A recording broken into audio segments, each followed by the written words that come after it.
Hello everybody, Hoovy11 here, and welcome to our new video. Now before we begin the actual video itself, I just want to announce that, I'll be trying to keep my word with the fact that I'll keep posting more, or at least I'll be trying to. So with that being said, aside from this tier list that I'm doing right now, and I might upload tomorrow, okay, now the date being Monday, today's Monday, at least at the time when I'm recording it, I might upload it tomorrow or today, I'll see about that.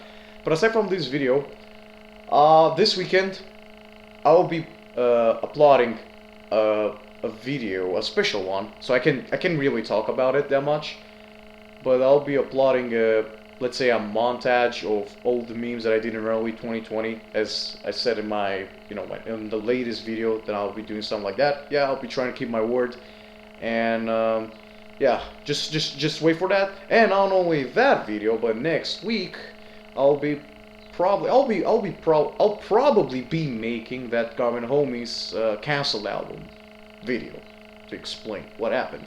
So yeah, stay tuned for that if you care. Stick it out with me. So we'll see. I don't know. I'm not promising anything, but as I said, at least I'll be trying.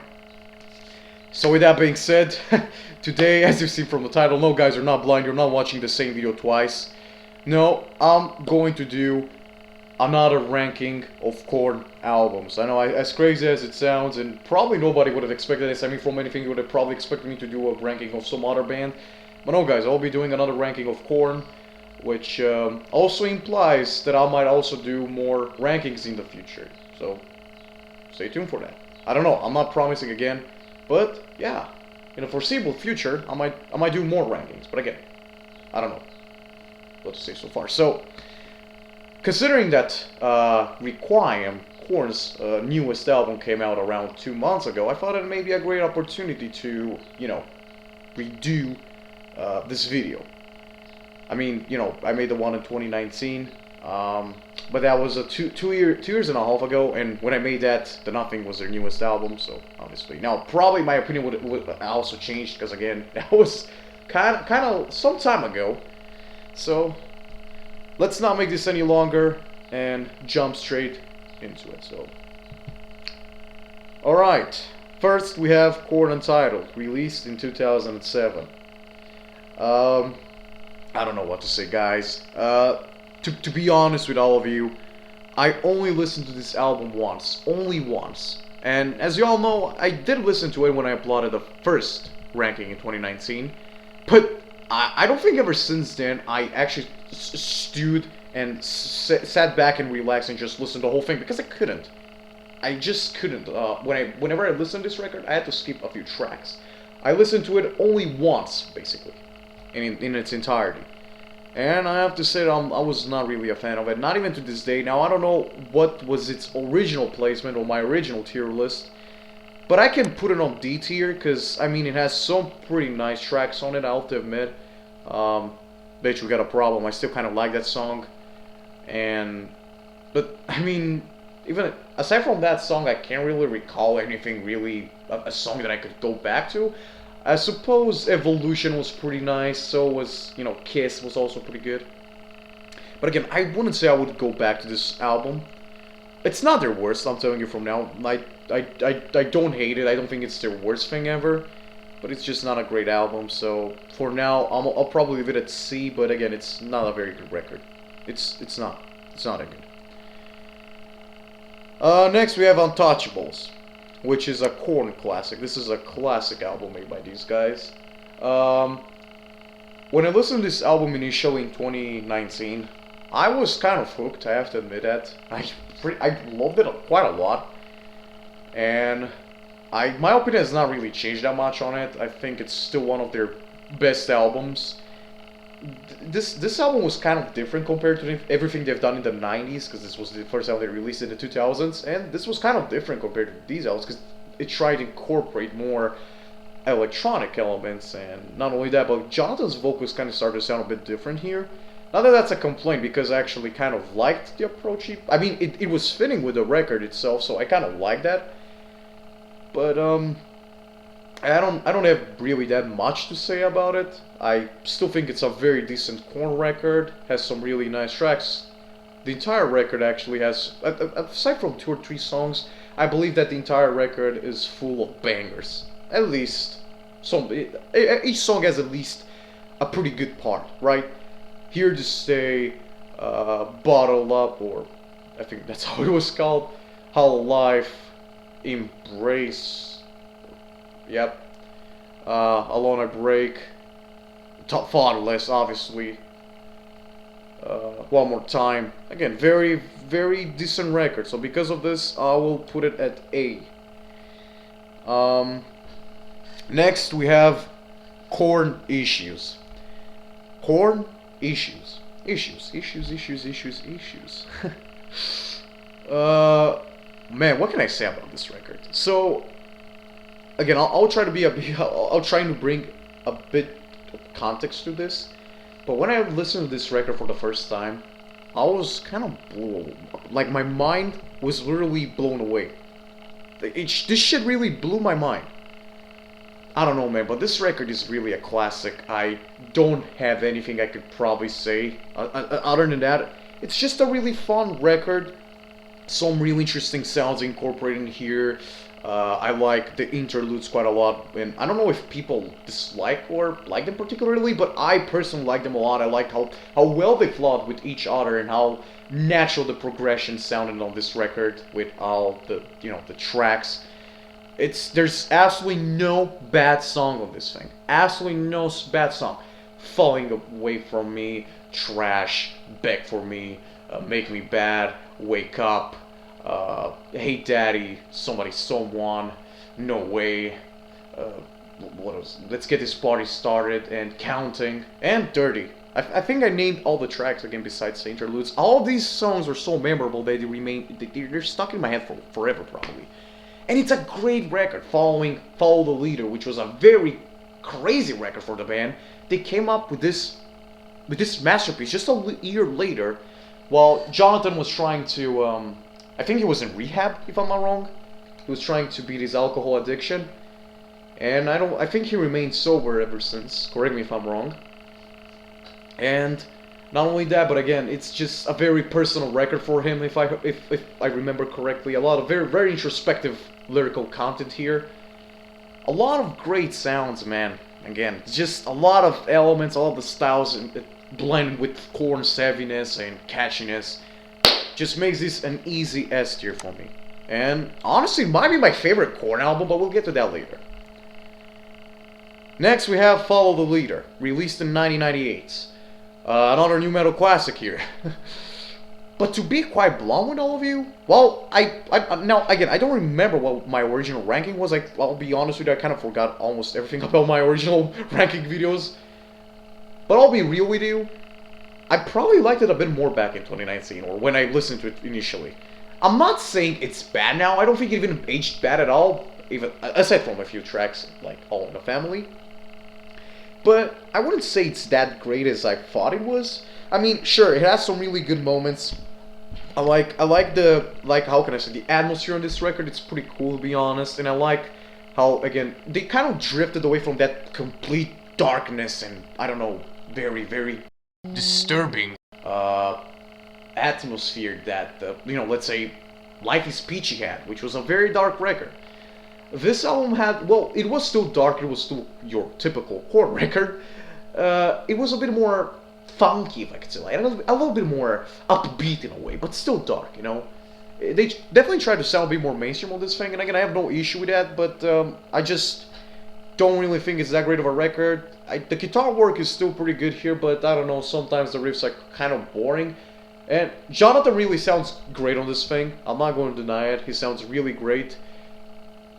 I have nothing to add. He was sounding very great on this record. Probably his best vocal performance, in fact.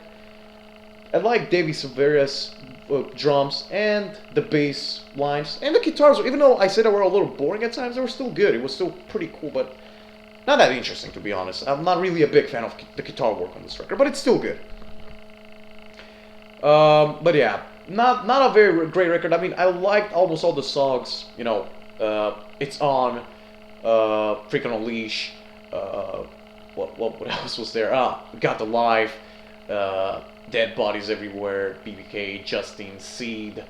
Again, lots of good tracks, but I'll be honest with you, I didn't like the collaboration songs. The one with Ice Cube sounded kind of lame, to be honest, and the one with Fritters is just, ugh. I can't listen to that thing, I just can't. But it's not bad. I can't say it's bad. But I can't rank it any higher than B. I just don't think it's worth it to stay on the same line with these two over here. I'm sorry, guys. I just don't feel that strongly about it, as I did probably back in 2019, and I'm aware that I don't like it that much. So, moving on, we have Take a Look in the Mirror, released in 2003. Another classic from Korn. In my honest opinion, I'll be actually honest with all of you. This is probably Korn's most underrated record.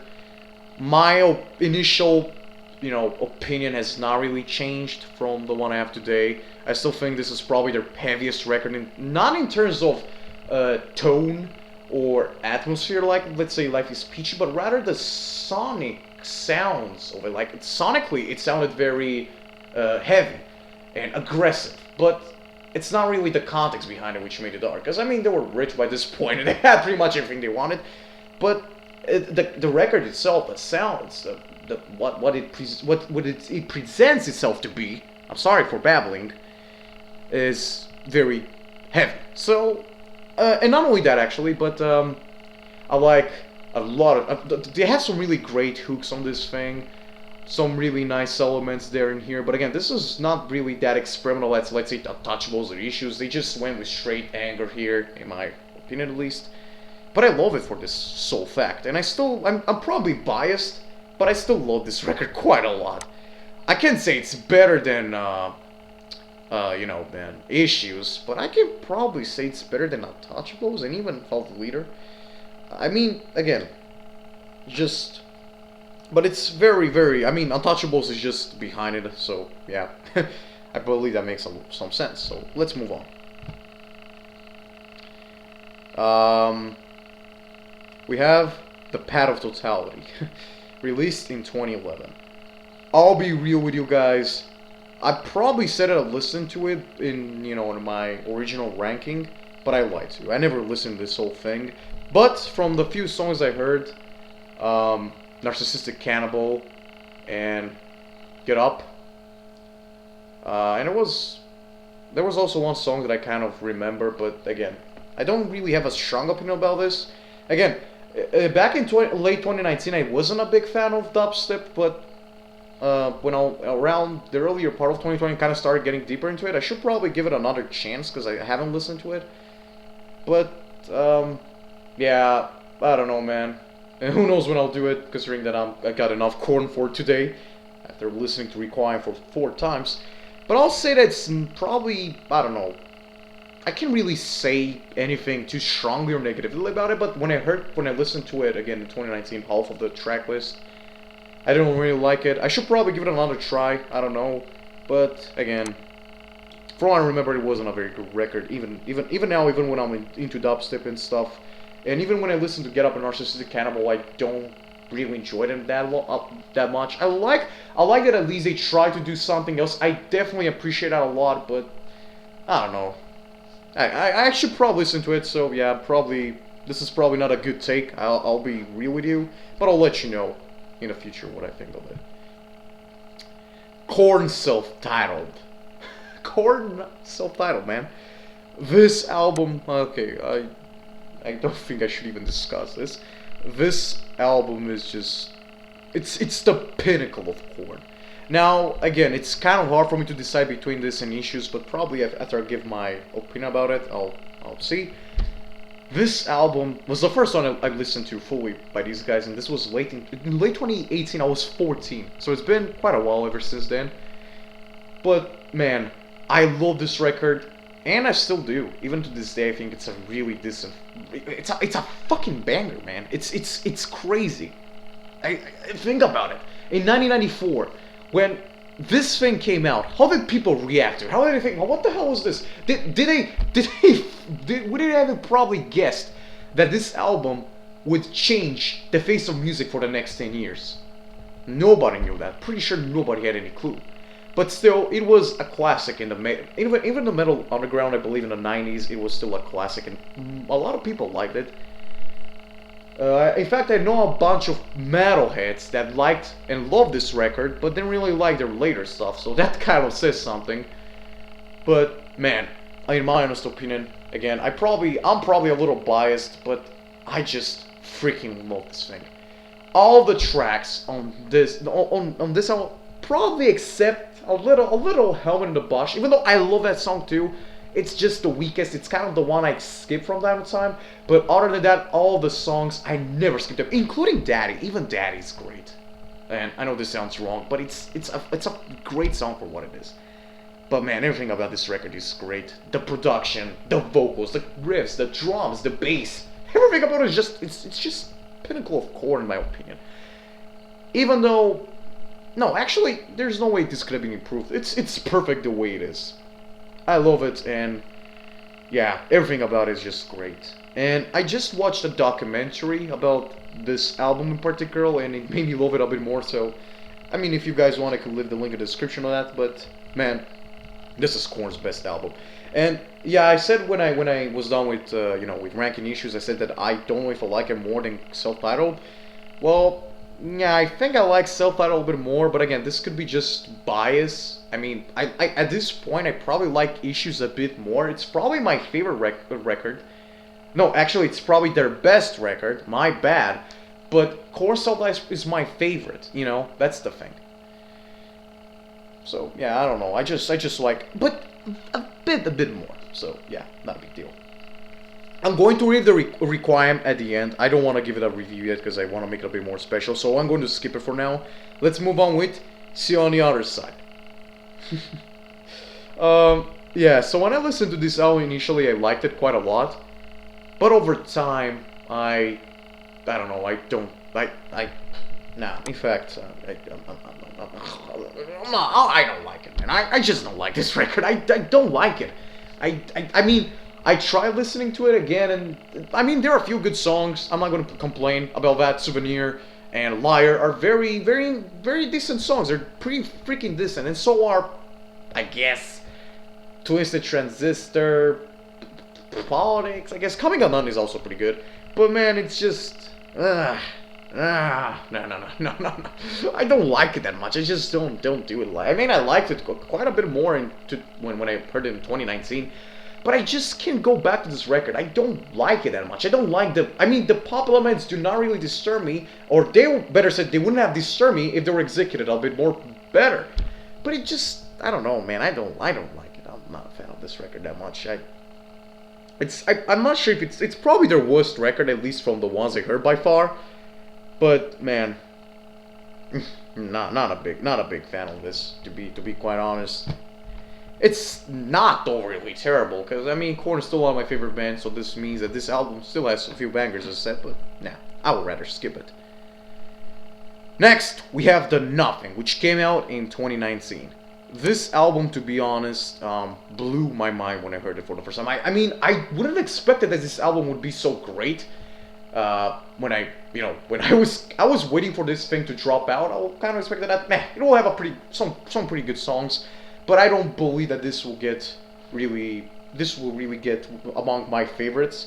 And I remember this actually. I think I ranked it on B tier on my original ranking, but I'm gonna put it an A on this time. It grew on me a bit more, and I love this record for so many goddamn reasons. It's just another classic of Korn.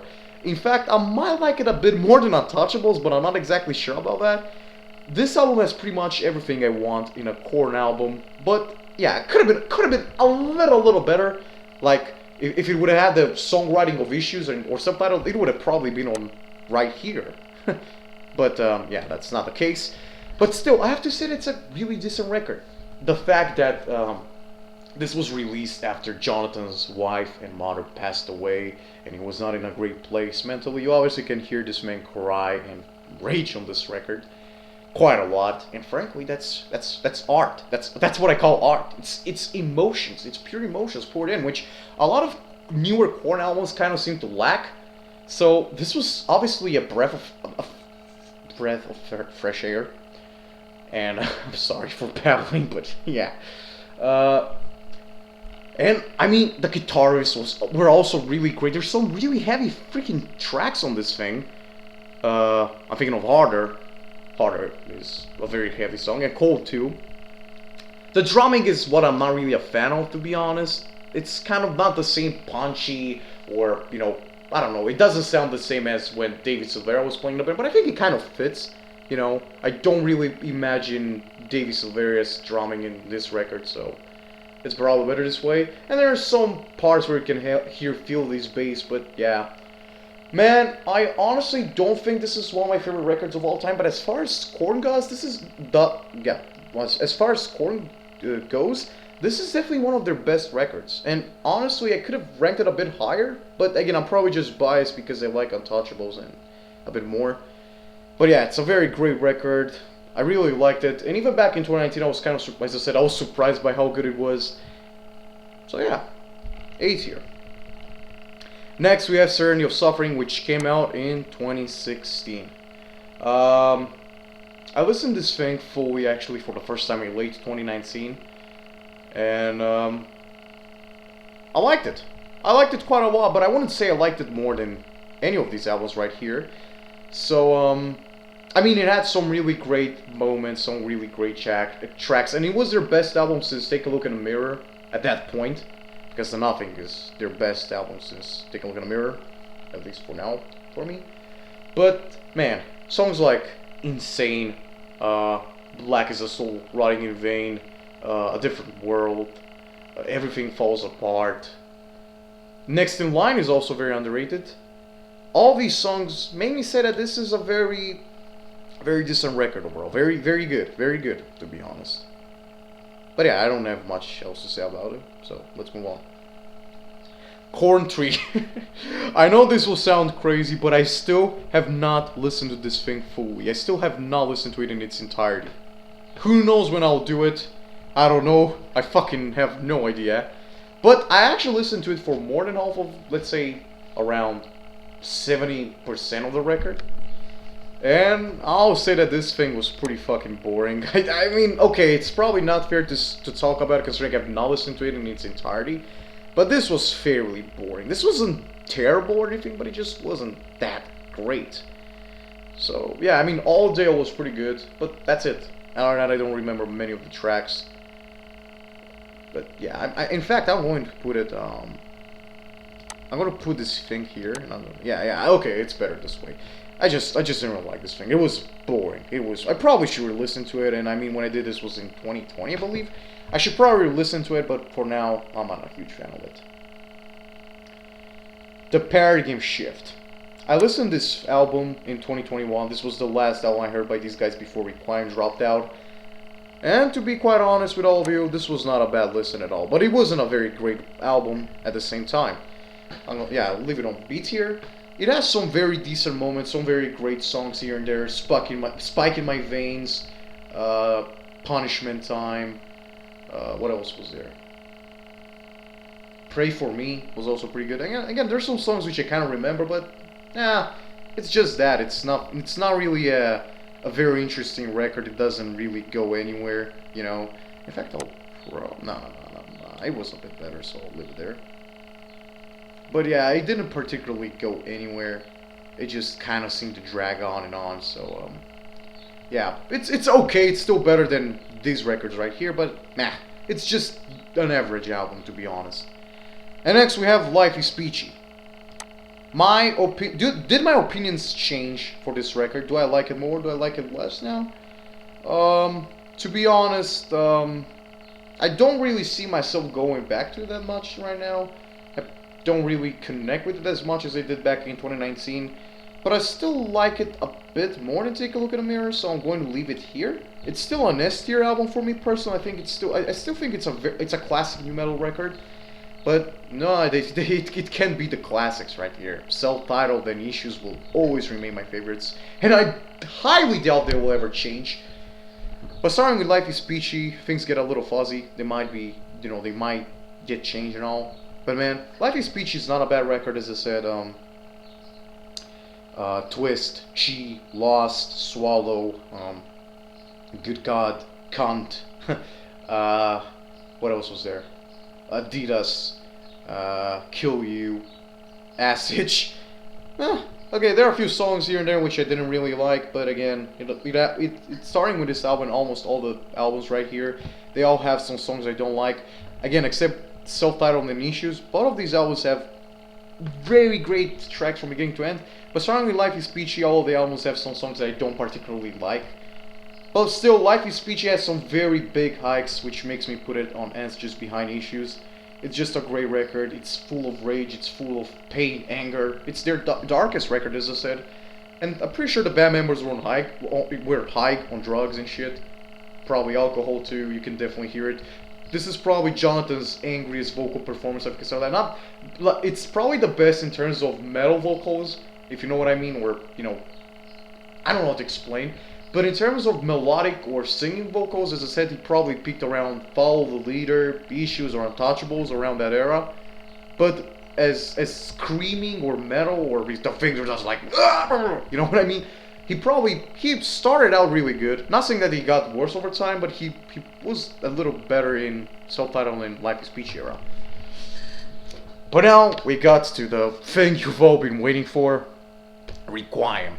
Now, as I said, this album came out around 2 months ago. I've not listened to it until yesterday, and again, maybe my opinion will change. I'll see about that. I just have to wait. I'll probably make an updated version soon. But honestly, guys, if you want me to be honest, what I think about this record, in a few words, it's pretty good. It's nothing really great, nothing really mind-blowing, nothing that you could say that, wow, Korn is really, wow, what the fuck is this? Or something like that.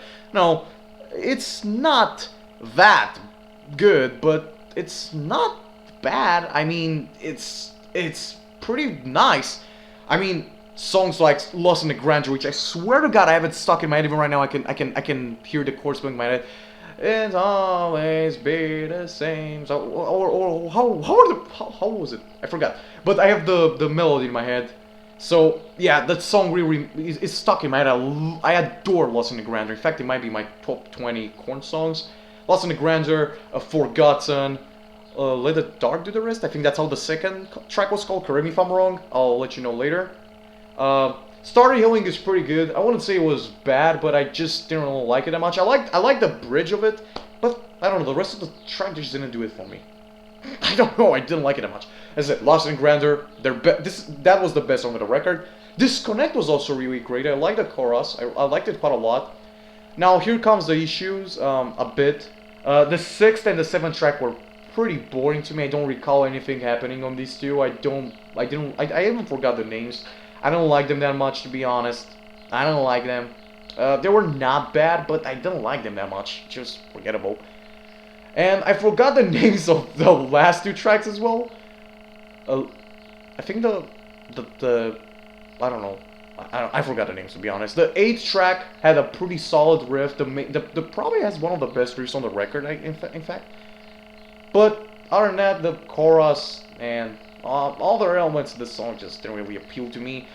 I didn't like it that much for that reason. And the 9th track, I kind of liked it, but this one kind of seemed a little too forced. Kind of a little forced to sound like old Korn, in my opinion. I don't know.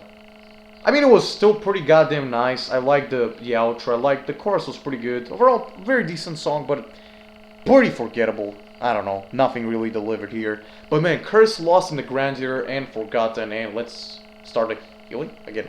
I don't know what was that called. But these 3 tracks are the highlights in my opinion. They were very good. Classic Korn stuff, very catchy hooks, good, even you can hear some, not sure if it's piano, I don't know what it is, I'll call it a synth. You can hear some synth or organs playing in the song, not organs, I don't know what the fuck you call it, keyboards, yeah. Keyboards, you can hear a lot of keyboards, a lot of melodic elements into these 3 tracks. Some really great riffing from Head and Monkey. Great drumming from Ray, I have to be honest, even though I'm not particularly a fan of his drumming in Korn. It's still pretty good and it kind of fits. So, overall, it's not a very great record, and considering the fact that it's so freaking short, it's around 33 minutes, if I'm not wrong, and not only in terms of time, but track list too. There are only 9 songs on this thing, which makes it Korn's shortest album. Even shorter than Life is Peachy. And not only that, but what I noticed something strange about this record is that all of the songs have I don't know, strangely similar length. All of them are around 3 minutes. I don't know why. Why did they do that? I don't know. It doesn't disturb me, but I found it rather odd. But again, other than that, I think they still delivered a pretty decent record. But I have to be honest with all of you, I was a little disappointed. Even though I have listened to this thing 2 months later after its original release. Because remember when The Nothing came out, in fact, I'll be honest with all of you, I listened to that, to The Nothing Leaked. I listened to it even before it came out, a few days before it came out. But, I don't know, man. The Nothing, I loved it quite a lot from the day it came out, but this was good. This was pretty nice. But I don't know, I don't know, I didn't like it that much. I was not very hyped for it, I'll admit, but, you know, I don't know. Could have been a little better, I believe. Now I don't know where I should put it. I believe it's better than Paradigm Shift, but I'm not sure if it's better or worse than Serenity of Suffering.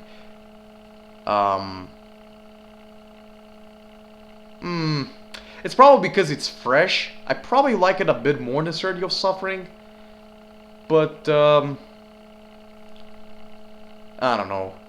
Now I want to actually remake this a bit. Okay, this looks a bit better now. So I think this is my tier list. Now again, I can't really decide if it's hard for me to choose. Okay, so I know I like it more than Paragon Shift, and I definitely don't like it as much as Follow the Leader. But I don't know if I like it more or less than Serenity of Suffering. I probably like it a bit more, to be honest. I don't know, the mood on this record is probably what kind of draws me in. I don't know, a bit more, very, very bit more.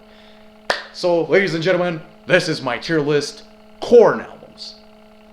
Again, I'll probably make more tier lists in the future. I'm not promising anything. I'll see, and I don't even know if it'll only be restricted to music. In fact, for a while I've been thinking of making a Penny Stocking episodes tier list. So tell me in the comments if you're interested about that.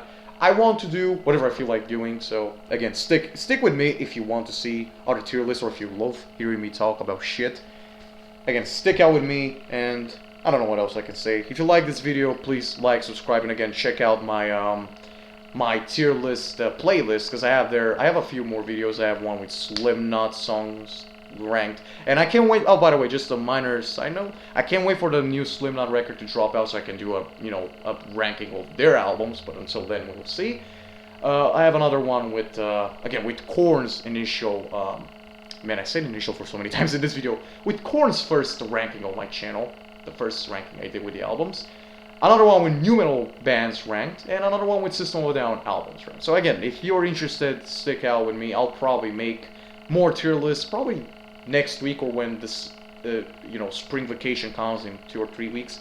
Again, I'm not promising anything, just like usual, but just, I don't know, just wait and we'll see.